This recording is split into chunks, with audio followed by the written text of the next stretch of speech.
HarperCollins presents Home Fires by Elizabeth Day, read by Lucy Scott. Prologue. The water is closing in. Her limbs are heavy, waterlogged like wool left to soak. Slipping, sliding, she feels herself go. She smiles. Nothing to stop her from falling. Not now. Not anymore. Part 1. Elsa, 1920. They have come to see the marching men. She is holding her mother's hand, her fingers clasped around the familiar firmness of palm, knuckle, skin. She clings to it tightly. Her mother has told her that she must not, for any reason, let go, in case they lose each other in the crowd. On either side of her, people jostle for space. She can hear the swish of ladies' dresses, the dry coughs, and the small exhalations.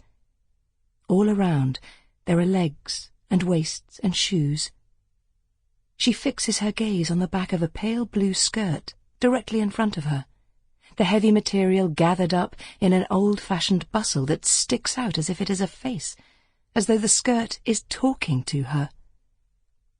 If she cranes her head round, still holding on to her mother's hand, she can just about make out the street, appearing here and there in between the gaps left by shifting adult limbs. She wishes she could see better. She is always wishing for more than she has. When her father came back from the war, it was one of the first things he noticed about her. That she was too impatient, that she should be quiet and meek, and talk only when spoken to. "Bite your tongue, child," he would say, even though he had been away for years and was a stranger to her.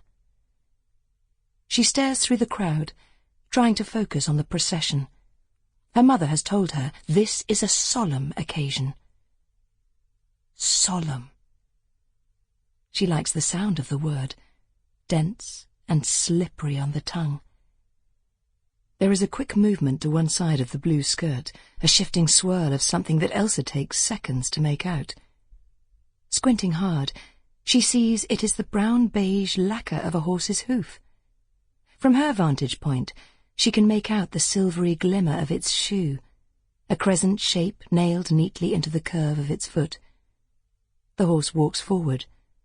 The road is coated with sand, and when the horse's hoof makes contact with the ground, it thuds gently, the impact blotted by the granular surface.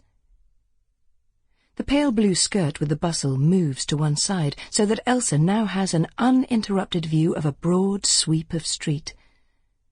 A black gun carriage, pulled by 6 dark horses, draws in front of her.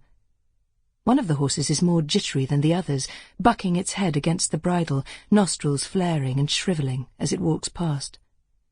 The crowd is quiet, and then there is a rustling, and when Elsa looks up she realizes that it is the noise of everyone simultaneously removing their hats. Behind the horse-drawn carriage, several hundred men are marching.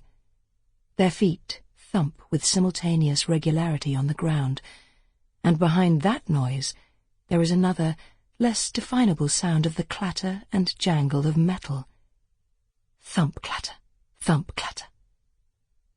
As they pass, she sees the colour of their uniforms changing, like a spreading bruise. Blue into green, into gunmetal grey, the shade of a thundercloud. The silence of the crowd presses down on her. She turns back, tilting up her head to reassure herself her mother is still there.